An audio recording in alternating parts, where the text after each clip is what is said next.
Hello everyone and welcome to the next episode of Art Side of Life, where it's all about how you can turn your creative passion into a profession.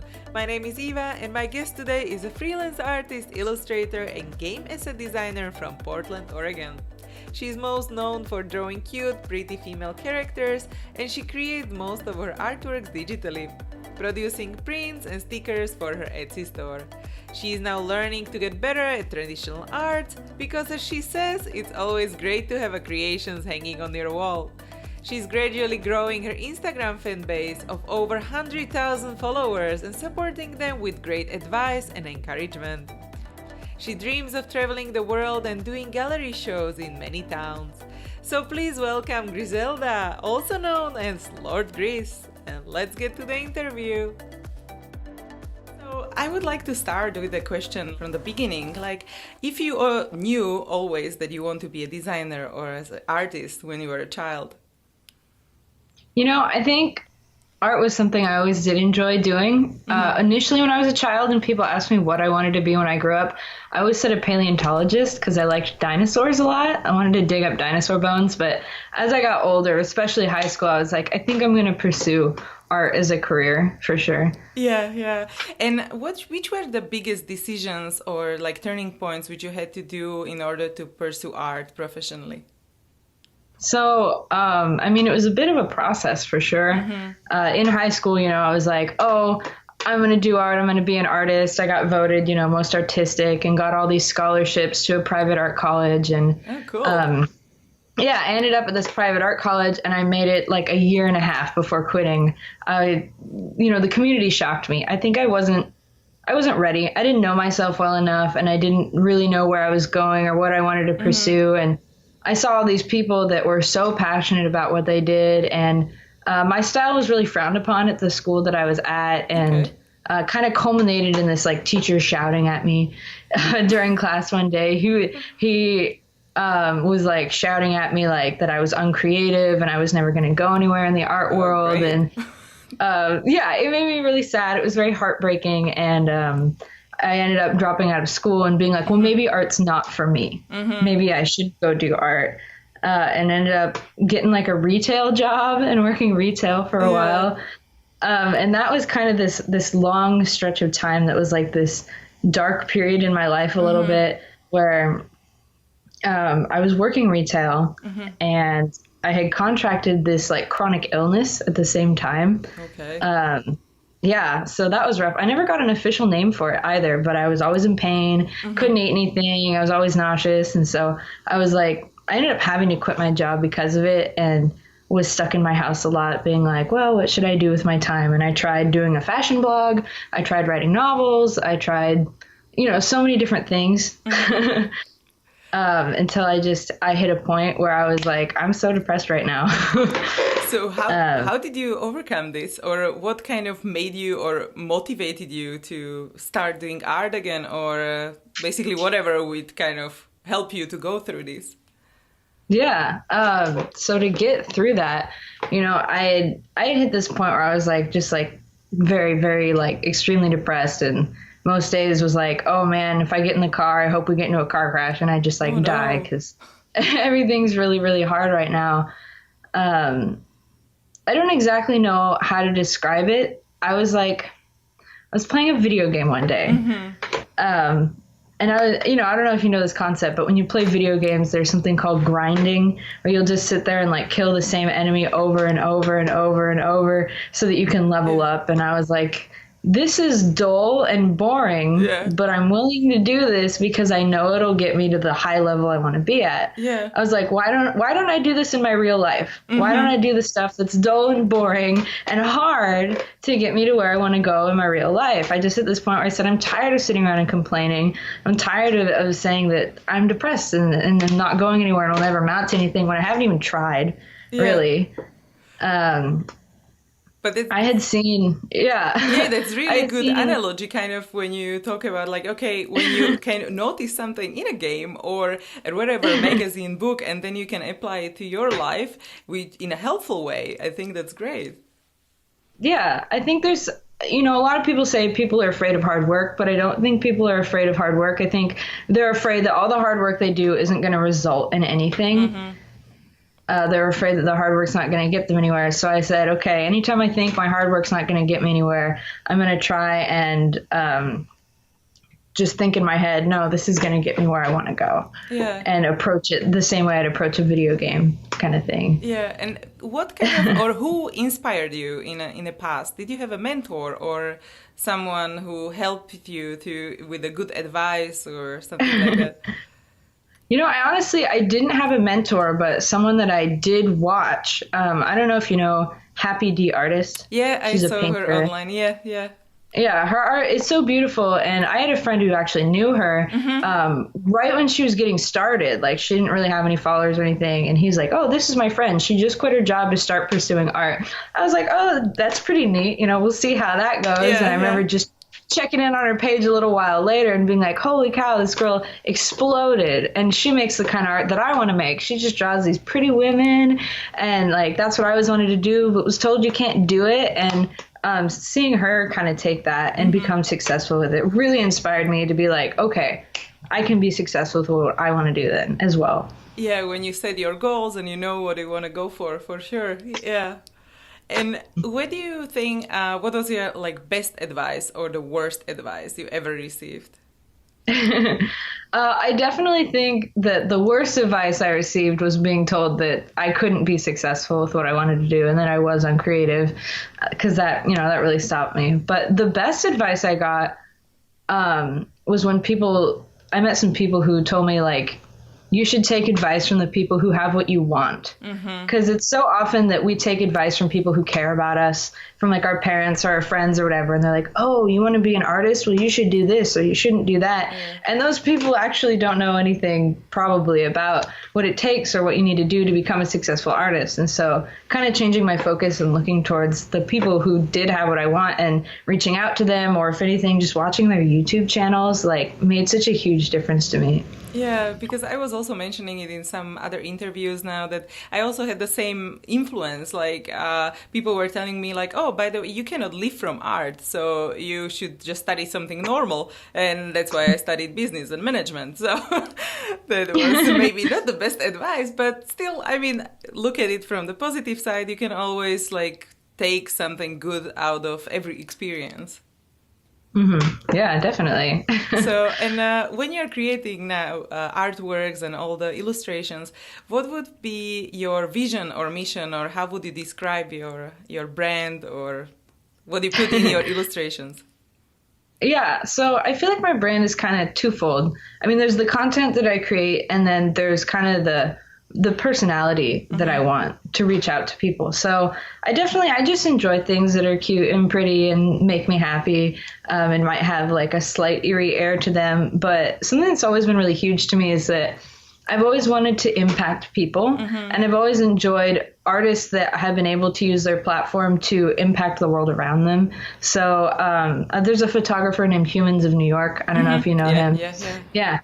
He's so amazing. He's created such a positive network of people with the positive messages that he shows around, and he's able to fund pretty much, any noble cause that's out there. And I love that. I love Bob Ross, and I love even Mr. Rogers and stuff. I think the people who grew up with these people, they're adults now, and they're able to kind of talk about how that person made them feel like they could do anything, And so I think for my platform, I definitely love being a content creator, but even more so, I love having kind of a large voice where I'm able to influence other people and inspire other people, which is so huge to what I do. And I think even bigger than being an artist that's really significant to me. Yeah. Actually, that inspired me as well. When I heard about the Humans of New York and looking at all of these stories, and I was like, oh, this should be also in art. So that was one part of it why I created this, because I think, as you said, inspiring each other and help each other grow, I think that's really important.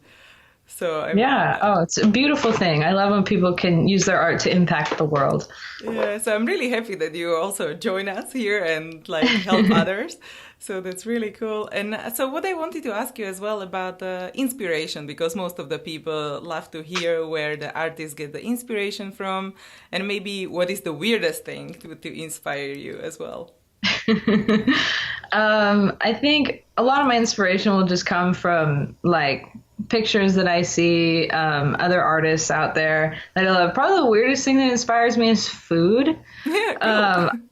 I love food and I draw it a lot and it doesn't end up on my page a lot, but I've been meaning to do like a whole food series. You I'm should. obsessed with it. Yeah. If I see like clothes with food print on it, I like instantly buy it. Like I'm just a sucker for food things. Yeah, because you have one which I remember, right? It was with honey and bees. So that's also a bit of a food, but then yeah, you can definitely push it with other stuff. Oh man, yeah, the first large painting I made, the girl just has like whipped cream on her head. She's like dripping hot chocolate. Like That's I love actually it. really cool, yeah. Because I it love can food. create like different emotions as well with the viewers. Mhm. So also, how would you differ from different artists and what else can you bring for clients? Hmm.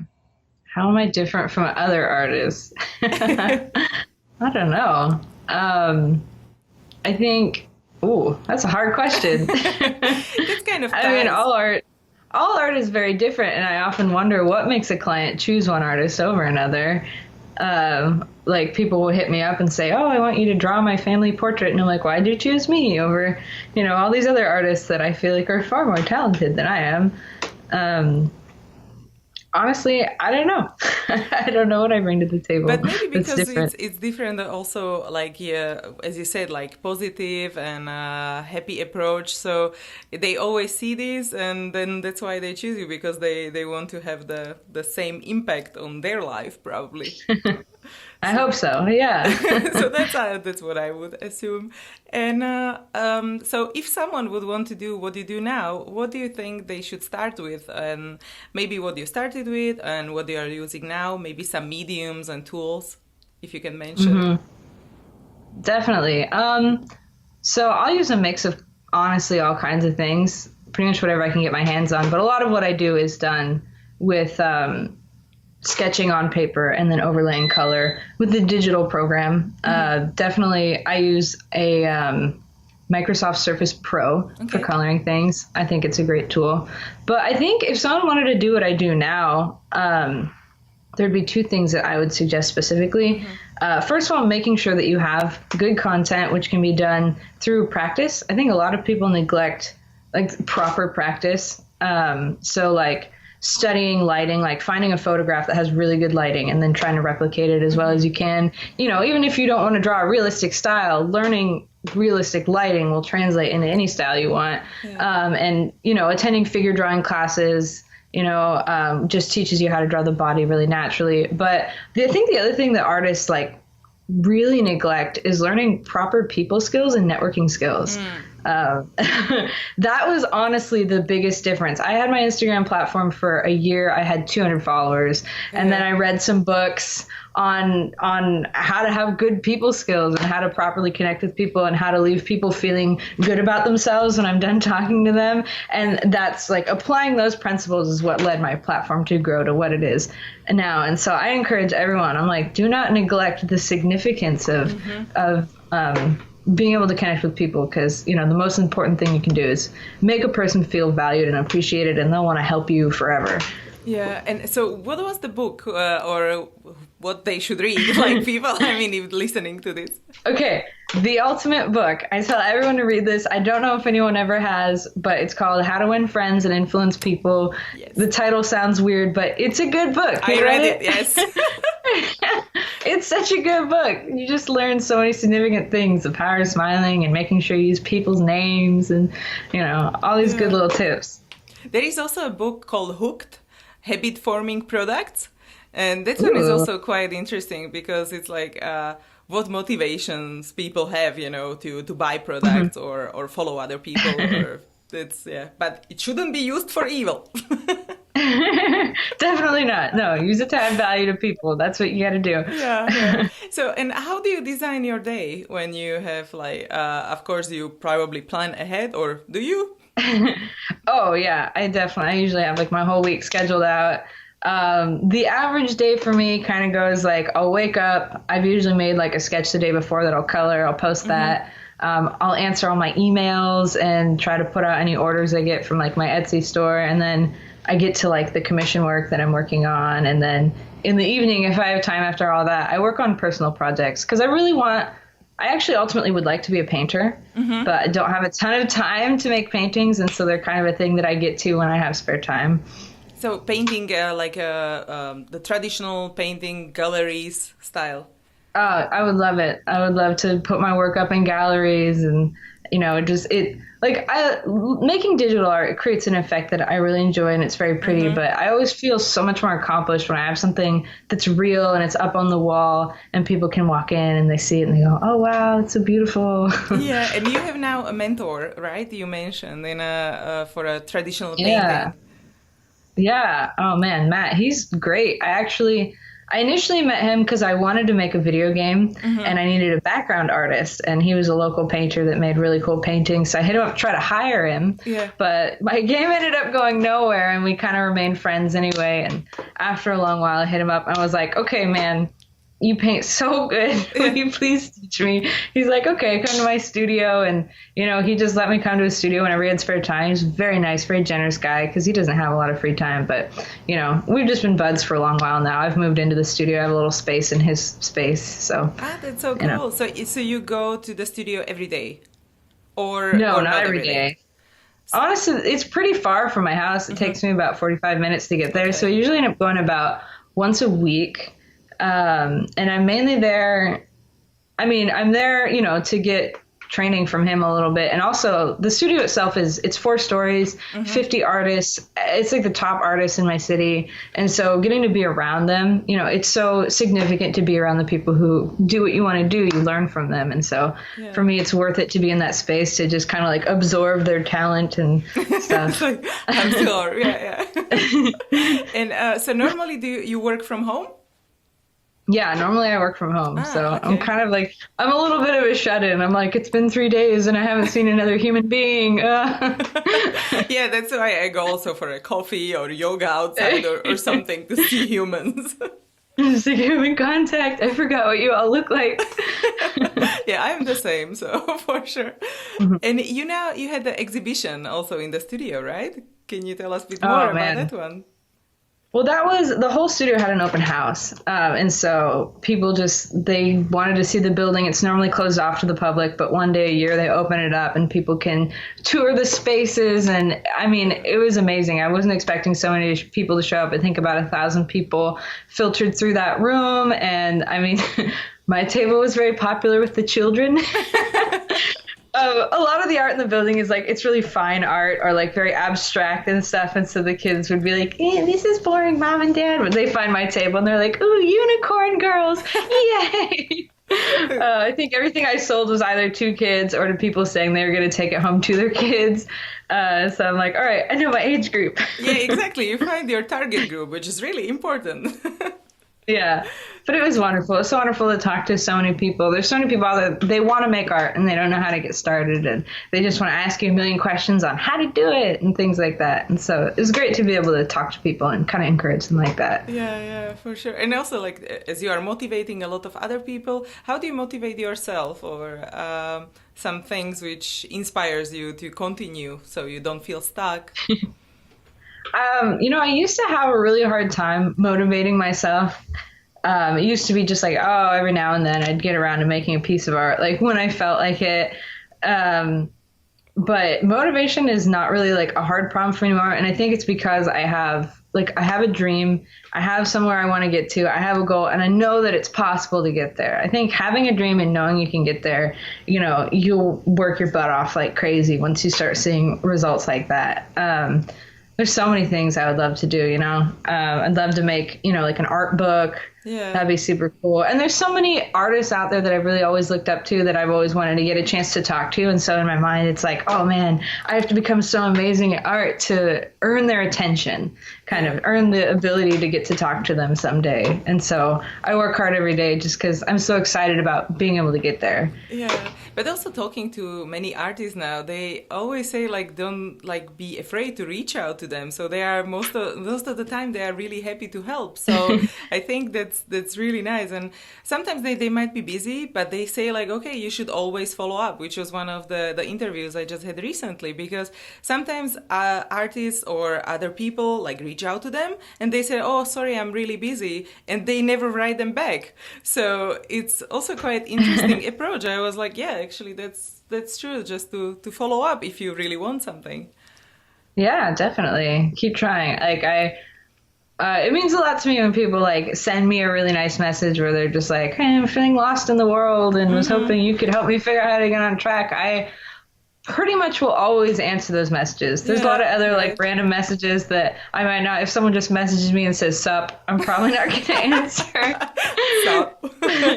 But the people who take the time to write me like an earnest, heartfelt paragraph, I'm like, dang girl, yeah, I'll help you out. Yeah, exactly. So yeah. And so with the project, so what you're working now, is there something really exciting happening now or something upcoming in the future? There might be a game project, but I'm not allowed to talk about it. Yeah. So there's that. And I'm also maybe working on a coloring book. So there's also that. Cool. And so when you said also you have an Etsy store and then you work as a part-time, how do you combine your income streams, or what is your main income stream? I would say the largest chunk of income comes from commission work, which is all over the place. People want tattoos made. They want portraits of their kids or their pets, or, you know, drawing their favorite anime character. That's the pretty consistent, like, I always have commissions to work on. I'm turning people down half the time.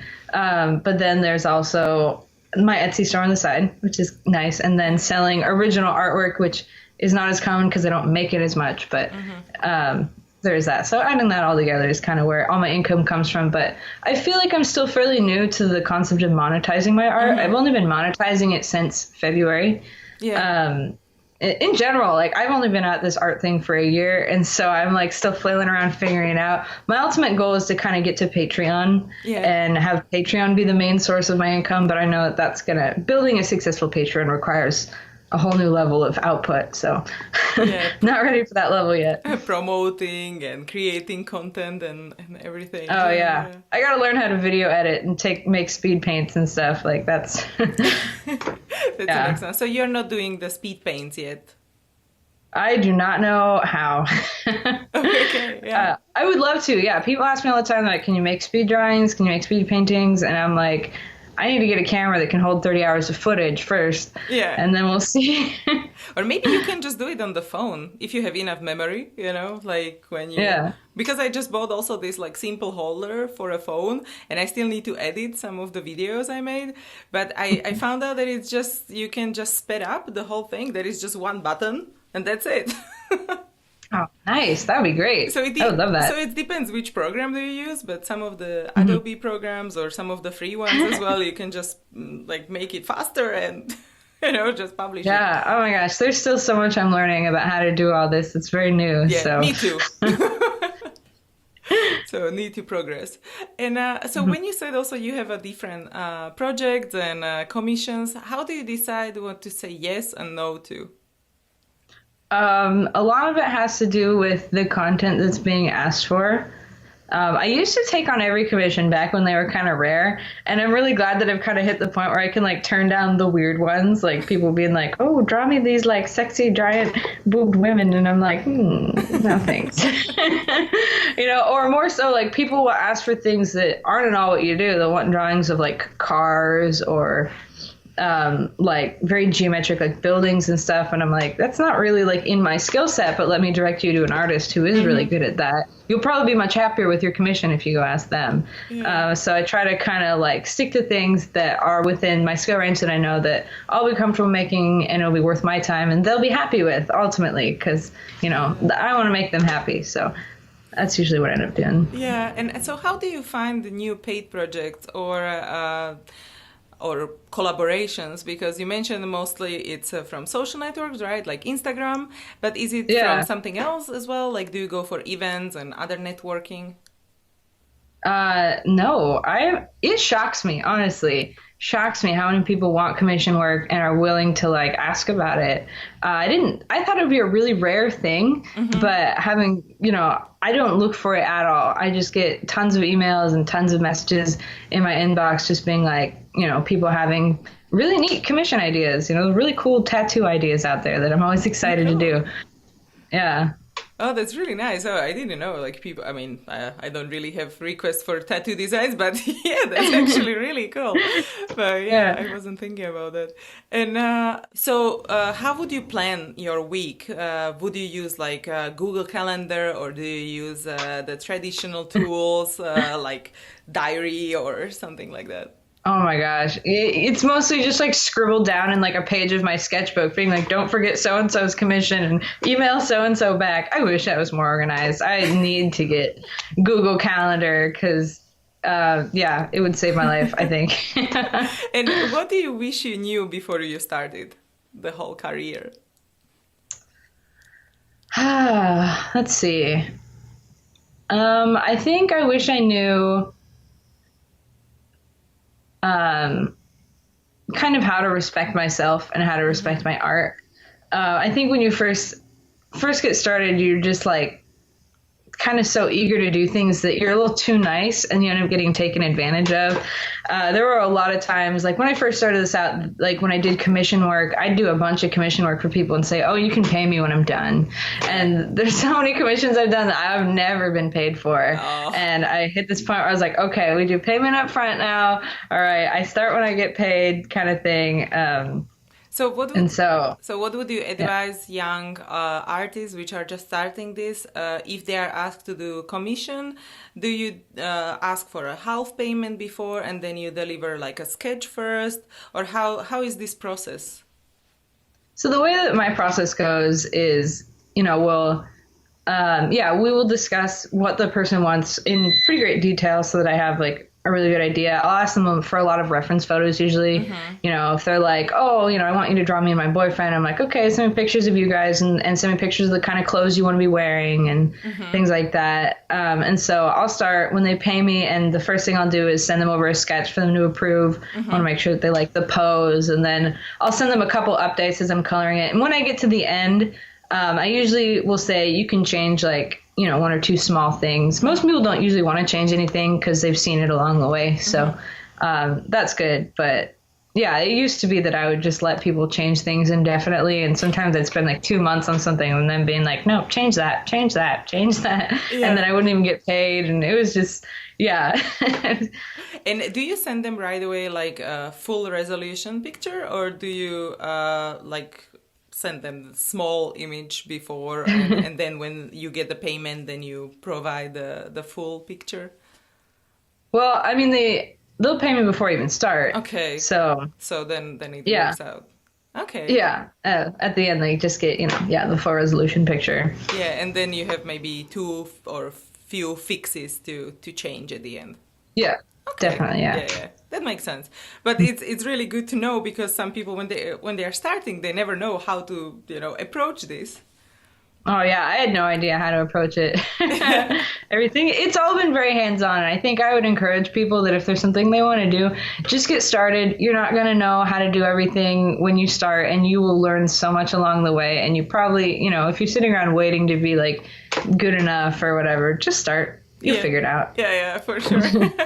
And so when you mention also this book, what you would recommend to read, is there some other books you love, or movies or documentaries you would say like people should definitely see or read? How to Win Friends and Influence People is good. The Go-Giver is good. Both those are good in terms of learning like networking skills and how to be good with people.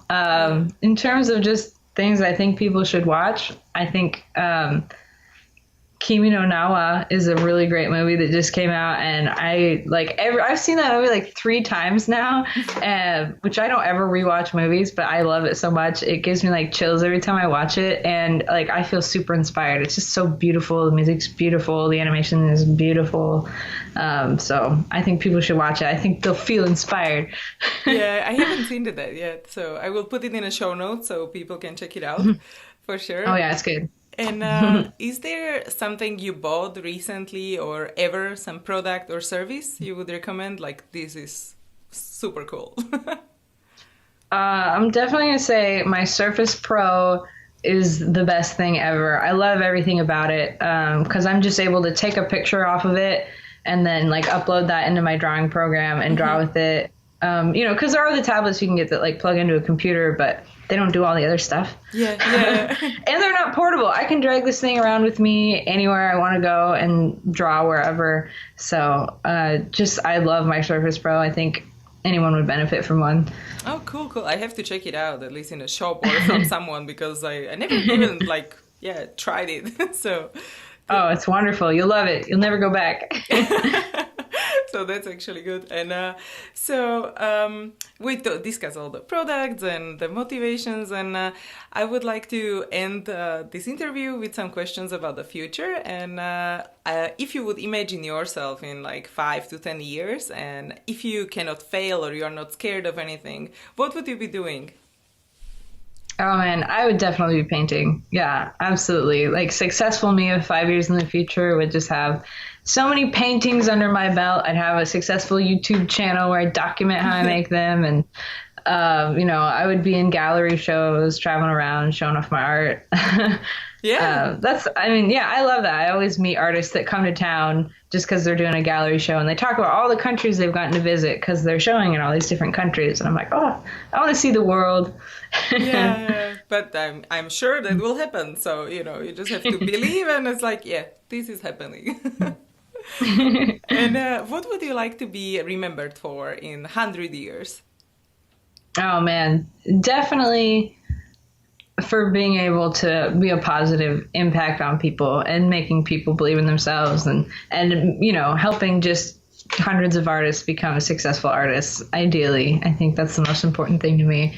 Yeah, I think it's really nice. I totally agree, and it's super important. And so I want to thank you for taking the time to inspire others and being here. And do you have like a last piece of guidance for other people?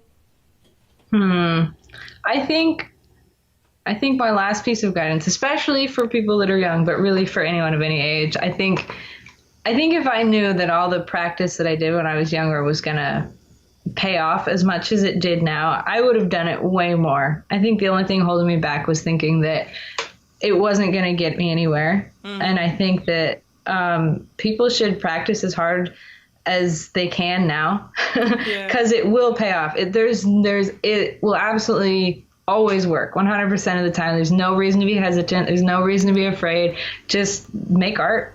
Yeah, for sure. So guys, don't forget to make art and inspire each other. So thank you again so much for being here, and we'll talk to you next time. Oh, thank you so much. So nice to meet you. Hey guys, if you enjoyed this video, don't forget to give it a thumbs up and let me know in comments. Also, please subscribe to my channel for more videos because I post new interview every single workday. You can also find the resources mentioned in this episode at artsideoflife.com. Just type a guest name in the search bar. There is also a little freebie waiting for you, so go check it out. If you want to listen to the interviews on the go, make sure to check out the podcast episodes at artsideoflife.com/podcast. Thank you so much for watching. I really appreciate you, and don't forget to inspire each other. I will see you guys in the next episode.